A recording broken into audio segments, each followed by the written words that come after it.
பேரவைத் தலைவர் அவர்களே, முதலில் நம்பிக்கை தீர்மானத்தில் மக்களுக்கான இந்த ஆட்சியை, மனசாட்சி உள்ள மக்களாட்சியை ஆதரித்து வெற்றி பெற செய்த மாண்புமிகு உறுப்பினர்கள் அனைவருக்கும் நெஞ்சார்ந்த நன்றியை நமது அரசின் சார்பாக தெரிவித்துக் கொள்கிறேன்.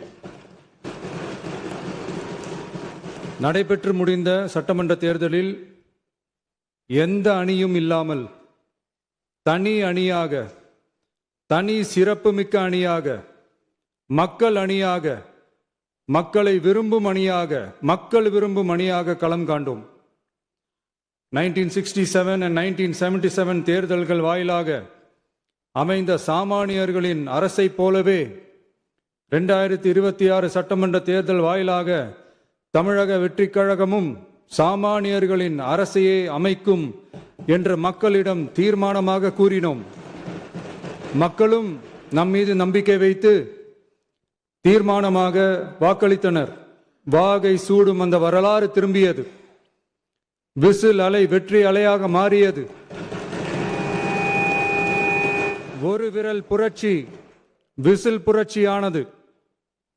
கட்சி ஆரம்பித்த 3 ஆண்டுகளுக்குள் 34.92% 1,72,26,208 வாக்குகளை மக்கள் தந்தனர். தமிழக வெற்றிக் கழகத்தை தனி பெரும் கட்சியாக சட்டமன்றத்திற்கு அனுப்பி வைத்தனர். கட்சி ஆரம்பித்த 3 ஆண்டுகளுக்குள்ளேயே மிக மிக சிறிய அளவில், ஒரு நூல் இழைவில் தனி பெரும்பான்மை கொஞ்சம் தள்ளி போயிருக்கிறது. அதனால் இந்த அரசை சிறுபான்மை அரசு போல யாரும் நினைத்தால் அதிலும் எங்களுக்கு மகிழ்ச்சியே. நாங்களே சொல்கிறோம், இது சிறுபான்மை அரசுதான்.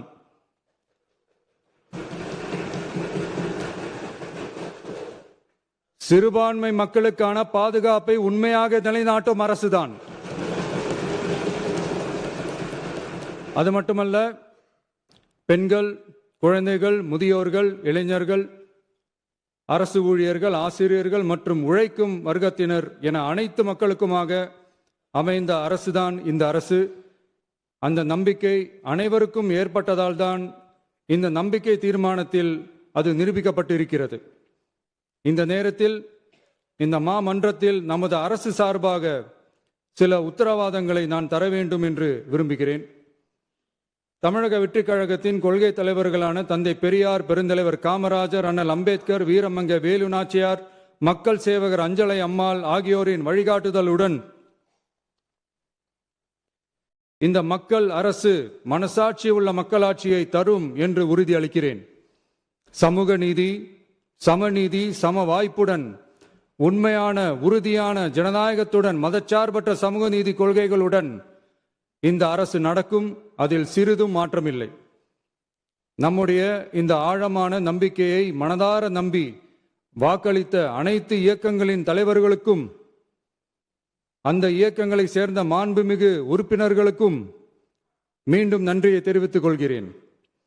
எம்மதமும் நம் மதமே, எல்லா மக்களும் நம் மக்களே, இதில் வாக்களித்தவர்கள் வாக்களிக்காதவர்கள் என்ற பாகுபாடே இருக்காது. இது எல்லோருக்குமான அரசு. இது சாமானியர்களுக்கான அரசு. இது சாதி மத எல்லைகளை கடந்த அரசு. இது பாகுபாடு காட்டாத அரசு. இது பண்பாடு காக்கும் அரசு. இது பண்பட்ட அரசு. அரசியல் காரணங்களுக்காக யாரையும் எதற்காகவும் புண்படுத்தாத அரசு. இதையெல்லாம் போக போக புரிந்து கொள்வார்கள். எனவே துள்ளி எழுந்து பதில் சொல்வதை விட எதிலும் துணிச்சலுடன் செயலாற்றி வெற்றி பெறும் அரசு இது. பதவிக்காக, அதிகாரத்துக்காக அமைந்த அரசு அல்ல. நம்பிய மக்களுக்கு நன்றி கடன் செலுத்துவதற்காக அமைந்த அரசு. அதிகாரம் காட்டி மிரட்டும் அரசு அல்ல, அனைவரையும் அரவணைக்கும் அரசு. எவர் மீதும் வெறுப்பு காட்டும் அரசு அல்ல, எல்லோரையும் விரும்பும் அரசு. மக்களே முக்கியம், மக்கள் நலன் மட்டுமே முக்கியம். அதுவே எங்கள் ஒரே நிலைப்பாடு. எனவே மனசாட்சி உள்ள மக்களாட்சிக்கு ஆதரவளித்த அனைவருக்கும் மீண்டும் என்னுடைய நன்றியை தெரிவித்துக் கொள்கிறேன்.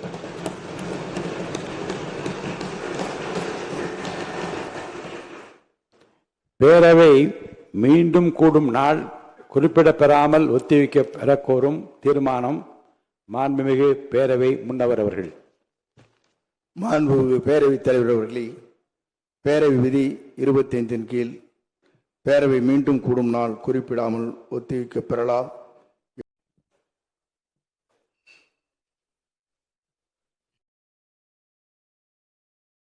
மாண்புமிகு பேரவைத் தலைவர் அவர்களே,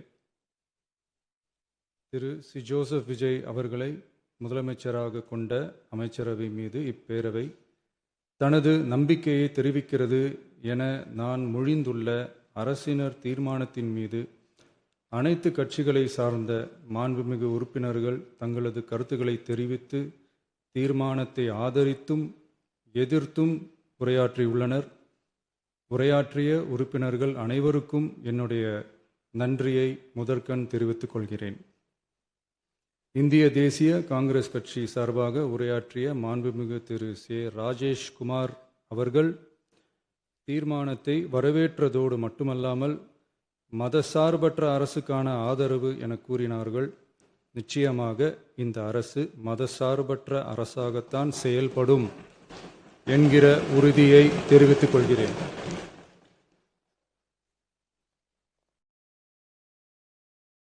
அடுத்து உரையாற்றிய இந்திய கம்யூனிஸ்ட் கட்சி மார்க்சிஸ்ட் கட்சி சார்பாக உரையாற்றிய திரு ஆர் செல்லசுவாமி அவர்கள் இந்த தீர்மானத்தை வரவேற்று முழுமையான ஆதரவு தெரிவித்துள்ளார்கள்.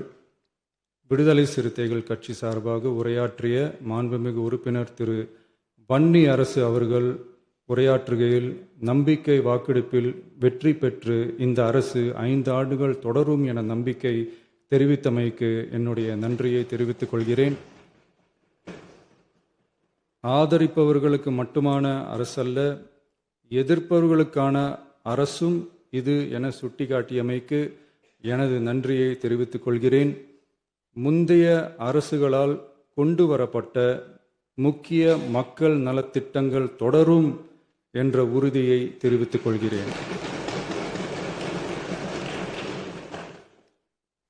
இந்திய யூனியன் முஸ்லீம் லீக் கட்சியின் சார்பாக உரையாற்றிய மாண்புமிகு திரு ஆமு ஷாஜகான் அவர்கள் தீர்மானத்தை வரவேற்று வரலாற்று சாதனை இந்த அரசு படைக்கும் என வாழ்த்தியுள்ளார்கள்.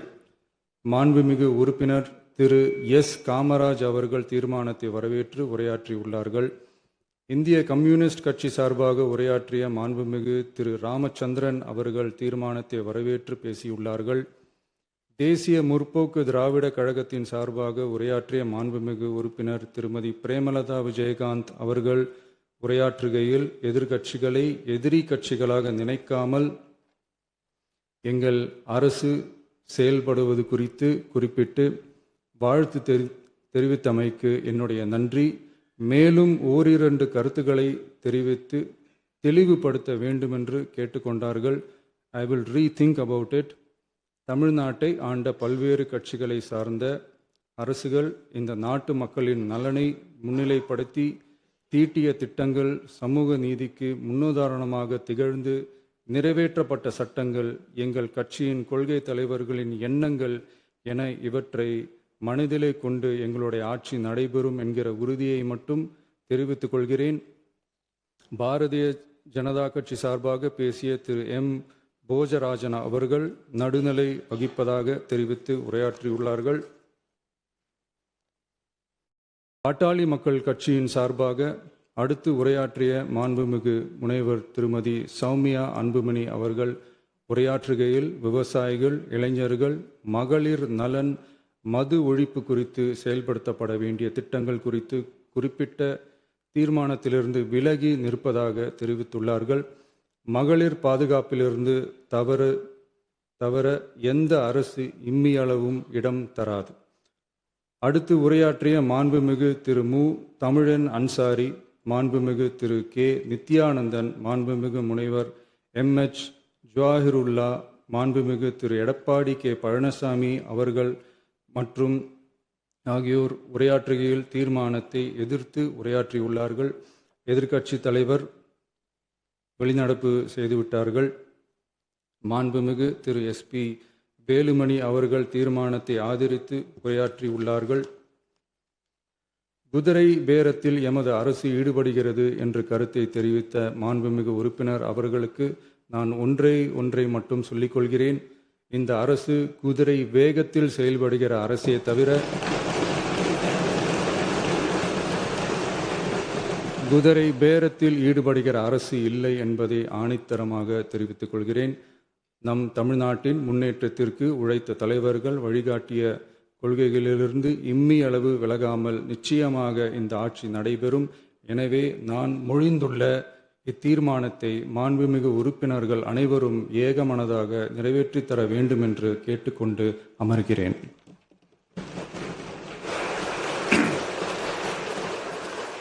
அரசினர் தீர்மானத்தின் மீது இப்போது வாக்கெடுப்பு.